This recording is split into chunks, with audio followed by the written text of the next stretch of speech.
Bonjour à tous, on se retrouve aujourd'hui pour un épisode sur la rénovation de l'appartement. Ce sera l'épisode 8. J'ai reçu un petit peu de matériel, notamment le meuble sous vasque et la vasque. Donc je vous montre cette installation et je vous montre où j'en suis sur le chantier. Allez, c'est parti. Alors j'ai fixé le radiateur avec 3 pattes. C'est un radiateur en fonte qui pèse pas mal, donc j'ai mis des chevilles mollies sur le BA13, j'espère que ça tiendra, je suis pas très confiant sur les BA13 vu le poids du radiateur. Bon, il me reste quand même à le nettoyer et à le repeindre. Alors pour le meuble vasque, je suis sur du BA13 collé sur une cloison en briques, donc j'ai choisi de prendre des chevilles un petit peu plus longues qui prendront et le BA13 et qui iront jusqu'à la cloison en briques. Parce que un meuble suspendu sur une cloison comme ça, je suis pas très confiant non plus. Et je vais même rajouter, je pense, 2 pieds, ça sera plus sécurisé.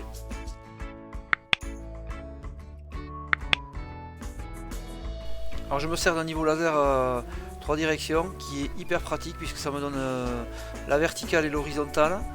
Et comme ça je peux bien positionner mon meuble de niveau et d'aplomb.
Donc là au niveau du tiroir, je vais enlever le film protecteur et les poignées en fait sont vissées mais elles sont à l'intérieur, donc il faut que je les enlève et que je les mette à l'extérieur. Ce sont des petites poignées blanches qui sont très jolies.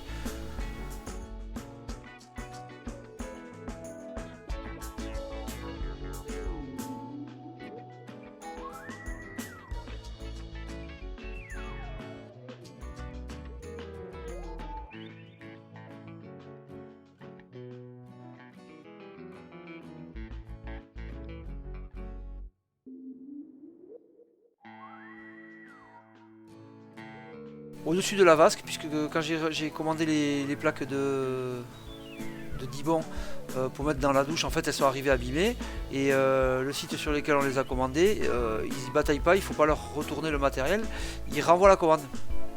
Donc c'est bien pratique, puisque les plaques abîmées, je vais pouvoir dedans récupérer, recouper un morceau que je mettrai au-dessus du lavabo. Ça fera comme une crédence et au-dessus de ça il y aura le miroir. Donc c'est parfait, ça finira bien. Voilà, je vous montre ce que ça fait. Donc au niveau il y a 2 pattes de fixation en fer qu'on voit là. Donc là j'ai fixé ces 2 pattes. Et sur la traverse en bois au-dessus, il y a des trous là, j'ai fixé aussi dans les trous. Donc il y a 4 fixations. Et il y a des caches pour mettre sur les pattes. Voilà, je suis en train de le mettre. 2 caches en plastique. Ensuite il restera plus qu'à brancher l'évacuation de l'eau et l'arrivée d'eau chaude, d'eau froide.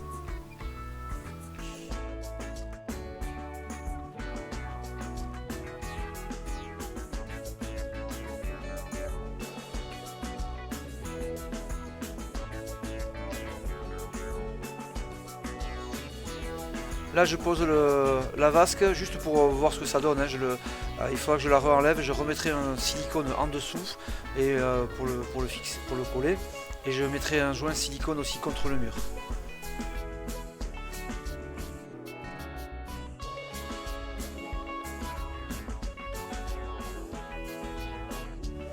Alors dans la cuisine, j'en suis à la première couche, même depuis après, à l'heure où je diffuse la vidéo, la deuxième couche de blanc a été passée. Donc là j'ai tout peint en blanc, hein.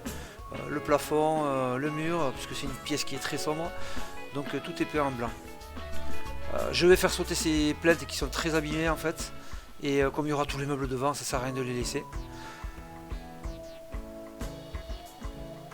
Et j'ai aussi enlevé tout le lino, l'ancien lino, puisque j'ai reçu le nouveau lino que je pourrai reposer. Je vous montrerai ça dans une prochaine vidéo. Dans le salon, j'ai peint avec une... Alors on voit pas très bien parce que c'est assez sombre. Voilà, je vous montre la luminosité qu'on a, hein. Ça c'est l'extérieur. Il fait presque nuit alors qu'il est 3 h de l'après-midi. Il tombe des trombes d'eau. Donc je suis juste avec un petit projecteur. Et la peinture est un petit peu dans les ocres jaunes. Et le plafond par contre est peint en blanc.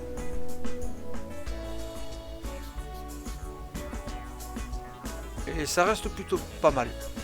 Alors j'espère que cette vidéo vous a intéressé.